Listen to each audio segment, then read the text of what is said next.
et bienvenue parmi les Digital Doers, le podcast de ceux qui font le e-commerce. Voici une série spéciale en partenariat exclusif avec One-to-One Retail e-commerce Monaco, le rendez-vous incontournable de tous les acteurs du marché. L'objet de ce hors-série s'inscrit dans les circonstances bien particulières du Covid-19. L'idée est de donner la parole aux retailers et aux fournisseurs de solutions pour les interroger sur l'impact business du coronavirus, ses conséquences en matière d'exécution des opérations et enfin ce que cette crise va probablement changer structurellement pour eux. 3 courtes questions qui sont répondues par téléphone, confinement oblige, pour un témoignage de 10 minutes environ. Donc veuillez excuser la moins bonne qualité sonore de cette interview. Bonne écoute à tous, toujours sans coupure.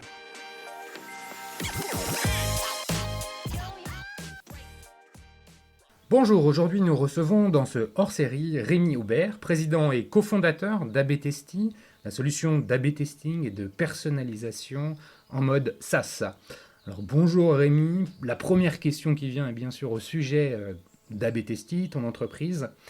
Quels sont les impacts et les conséquences de la crise actuelle pour vous ? Bonjour, merci beaucoup pour l'invitation. L'impact et les conséquences, je dirais qu'on est au milieu du gué, un peu comme toutes les entreprises, c'est-à-dire que le Covid, on l'a vu arriver, on l'a pas vu arriver. On a vu déjà le phénomène en Chine d'abord, on s'est dit est-ce que ça va venir chez nous, oui, non, peut-être, etc. Donc tout le monde s'est retrouvé un peu dans l'expectative sur les 2 mois qui viennent de s'écouler, jusqu'au moment où ça a été très concret, je dirais le soir où Édouard Philippe a dit on ferme les bars, les restos. Et là, pour le coup, tout le monde a commencé à se dire ah d'accord, l'impact business du Covid, il est évident, il va arriver. Et donc, on est tous depuis cette période-là, je dirais encore un peu dans la période de gueule de bois, ça veut dire qu'on est tous à se dire qu'est-ce qui va se passer post-confinement,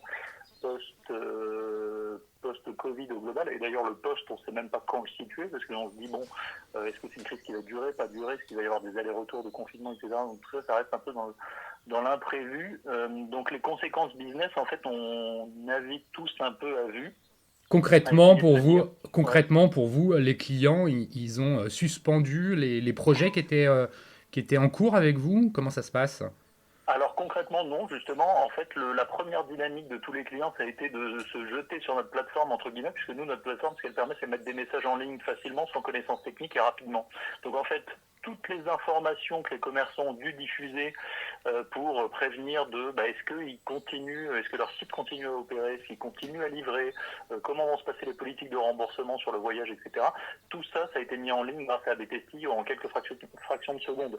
Donc, je dirais que l'impact business immédiat, ça a été presque une surutilisation de la plateforme pour faire tout ça par nos clients. En revanche, les projets de fond que vous pouvez avoir sur de la segmentation d'utilisateurs, de la segmentation de visiteurs, etc., tout ça forcément s'est mis en pause, parce que le message coronavirus est tellement généralisé qu'on n'est plus du tout dans une approche de personnalisation. Donc le premier impact business, je dirais, il est message de nos clients, utilisation de la plateforme. Ensuite, quand on prend plus concrètement secteur par secteur, forcément, on a des secteurs qui nous sont plus impactés. Le voyage, ça représente environ 10% de... Attends, avant qu'on arrive sur le secteur, je reste sur AB Testy. Vous avez observé une chute du chiffre d'affaires sur le mois de mars ? Non, nous, on est relativement à l'abri de ça. Nous, on est sur un modèle d'abonnement. Ouais. Donc, en fait, le modèle d'abonnement, il est plutôt préservé versus un e-commerçant qui vendrait au jour le jour. Donc là-dessus, nous, on n'est pas vraiment impacté. En revanche, le pipe commercial, j'imagine, et lui, se tarit, non ? Alors, il se tarit pas, mais par contre, les projets sont repoussés, beaucoup. Je dirais qu'il y a eu 25, beaucoup, pas tant que ça, puisque finalement, le mois de mars, c'est la fin du trimestre quasiment. Donc, on avait déjà signé pas mal de choses, mais je dirais que 25% des projets ont été reportés à peu près, et 5% annulés purement et simplement. Donc, reportés, signés, mais on verra plus tard comment ça se gère. Et le pipe sur le... Ouais. Ouais, le pipe, pour l'instant, il n'y a pas d'alerte pour vous, il y a un report. En termes d'organisation de l'entreprise, comment vous avez fait ? Vous êtes sur plusieurs sites, vous êtes dans plusieurs pays. Ouais, nous on est 250 dans 6 pays. Après, l'avantage qu'on a, c'est qu'on est déjà pas mal habitué au télétravail. Le télétravail, on l'avait imposé avant même le confinement en France. Ça veut dire que nous, on avait déjà on a des salariés à Singapour, typiquement, qui avaient déjà, eux, vécu le confinement avant que la France le soit. Et en fait, quelques jours avant le confinement français, nous-mêmes, on avait déjà imposé à l'ensemble de nos bureaux, l'ensemble des pays, de travailler à distance. Donc on avait eu le temps de se préparer. On savait déjà travailler en télétravail, mais là, il fallait juste avoir quelques réflexes supplémentaires. Et sur le plan purement opérationnel boulot, ça nous a pas trop gêné. Ok. Alors, revenons maintenant sur les aspects plus marché. Tu Mm. commençais à évoquer les secteurs. Qu'est-ce que tu peux dire alors justement par rapport à Ouais. ça? Bah, le secteur du voyage, bon forcément, il est le plus impacté. Je pense que tout le monde le voit. Chute drastique du nombre de commandes, grosse interrogation des personnes qui avaient commandé des voyages sur est-ce qu'on peut être remboursé, est-ce qu'on peut décaler. Alors si tout le monde demande à être remboursé, c'est sûr que ça met au tapis l'ensemble des gens qui travaillent dans ce secteur-là. Donc on a eu, nous, des premières demandes malgré le fait qu'ils ont mis des informations en ligne via notre plateforme et tout, de suspendre l'abonnement pendant 1, 2, 3 mois. Bon, nous, c'est des demandes auxquelles on a répondu. Alors, forcément, on n'est pas là pour profiter de la situation vis-à-vis de nos clients.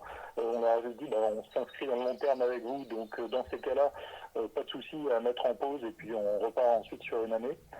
Donc, ceux-là principalement. Après, sur tous les autres, e-commerçants, là, pour le coup, on est dans une situation qui est un peu exceptionnelle, c'est que le e-commerce est en pleine explosion. Je dirais ça, on vit presque des périodes de Noël, voire mieux.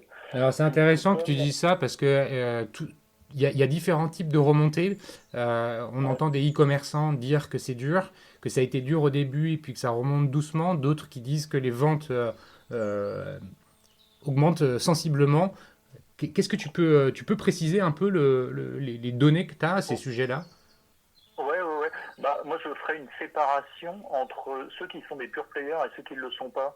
En fait, ceux qui sont pure players ont une augmentation de leur trafic qui peut aller de 30 à 50%, donc c'est quand même assez significatif, avec une augmentation des ventes qui est liée. En revanche, ceux qui ne sont pas pure players, comme ils ont fermé toutes leurs boutiques, eux, ils ont une augmentation du trafic qui est quasiment de 100%, puisque les gens se rabattent essentiellement sur le site internet. Donc les e-commerçants, finalement, les retailers traditionnels, ça ne compensera jamais ce qu'ils auraient pu vendre en boutique. En revanche, il y a quand même une très nette augmentation de leur trafic, de leurs transactions en ligne, etc. Donc D'accord. le split, il est plutôt à ce niveau-là. Donc quelqu'un qui sera un e-commerçant traditionnel, pure player, euh, marque, je dirais pas forcément très connue ou très grosse, c'est sûr que je dirais que la proportion d'augmentation du trafic ne va pas vraiment être révélatrice pour lui. Par contre, toutes ces marques très connues en France ou à l'étranger qui ont pignon sur rue ou qui sont des pure players ultra connus, eux, il y a quand même une sacrée augmentation. Et ça, tu le constates au travers, quels que soient les secteurs, enfin en dehors du voyage et bien sûr hein, les secteurs qui sont traditionnellement, enfin qui sont principalement Oui, touchés. Euh, bah, il y a tout ce qui est, forcément, alors nous, il y a l'explosion de tout ce qui est alimentaire, puisque se faire livrer l'alimentation, ça le vend complètement en poupe, tout ce qui est pharmacie, ça le vend en poupe, tout ce qui est beauté aussi, étrangement. Les gens se rabattent pas mal sur ces sites-là, ils ont un très beau taux de conversion, nombre de visites et tout. Tout ce qui est retail plus classique, augmentation, mais augmentation pas excessive, je veux dire, on n'est pas sur les 100%, mais augmentation quand même significative. d'accord. C'est Comme, là où je dis qu'on est dans le 30 et 50%, ce qui est quand même, quand même hyper intéressant, quoi. bien sûr. Dis-moi, comment en fait l'offre d'AB Testi est utilisée, votre proposition de valeur, elle est finalement hyper adaptée aux circonstances. Est-ce que vous voyez des changements dans la façon dont vos clients utilisent votre solution SaaS? Oui, alors les clients, ils l'utilisent, je dirais, ils n'utilisent pas le plein potentiel parce que là, on est dans une situation exceptionnelle où il n'y a qu'un seul type d'utilisateur à cibler avec qu'un seul message. Donc, en fait, notre proposition de valeur de mise en ligne rapide, facile, sans connaissance technique, elle est complètement à plein respectée. Après, c'est pas le moment des grands projets de se dire, tiens, je vais commencer à segmenter les internautes pour avoir un taux de conversion un peu supérieur sur certains aspects, etc. Ça, c'est pas du tout le moment puisque là, on est vraiment dans une information Covid qui écrase tout. Donc, la proposition de valeur, qui est la proposition de valeur de base de l'outil, on est en plein dedans. La proposition additionnelle qui est finalement on va aller chercher sur chacun des segments de marché un petit peu plus par segment. C'est pas du tout le moment de travailler ça, quoi. Donc, c'est plutôt des projets qui sont repoussés à plus tard. D'accord. Et comment vous maintenez la relation client aujourd'hui. Je sais qu'il y a une équipe de commerciaux qui œuvrent. Comment vous faites comment vous maintenez le lien ou c'est quoi votre stratégie Ouais. par rapport à ça? Notre positionnement, c'est qu'on a déjà toute une équipe client qui déjà en temps normal tous les clients au téléphone quasiment toutes les semaines. Là vraiment notre boulot en début de Covid, ça a été de partager les best practices avec les clients par secteur d'activité. C'est-à-dire que notre équipe client a créé 10 présentations sur 10 verticaux différents en montrant les différents exemples de mise en ligne qui avaient été faites, quel message avait été diffusé, comment il avait été diffusé, et on a partagé ça massivement à nos clients. Donc l'idée vraiment c'était de partager la connaissance et à une vitesse beaucoup plus rapide que l'habitude, puisqu'en fait on est dans une situation où tout le monde devait réagir très très vite.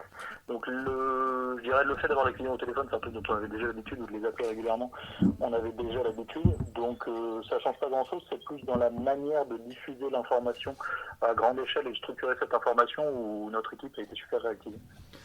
Merci Rémi pour ces informations. Et j'ai une dernière question pour toi. La crise sanitaire actuelle génère un bon nombre de changements, que ce soit au niveau de la société, ou au niveau des entreprises, et même peut-être au niveau des secteurs d'activité.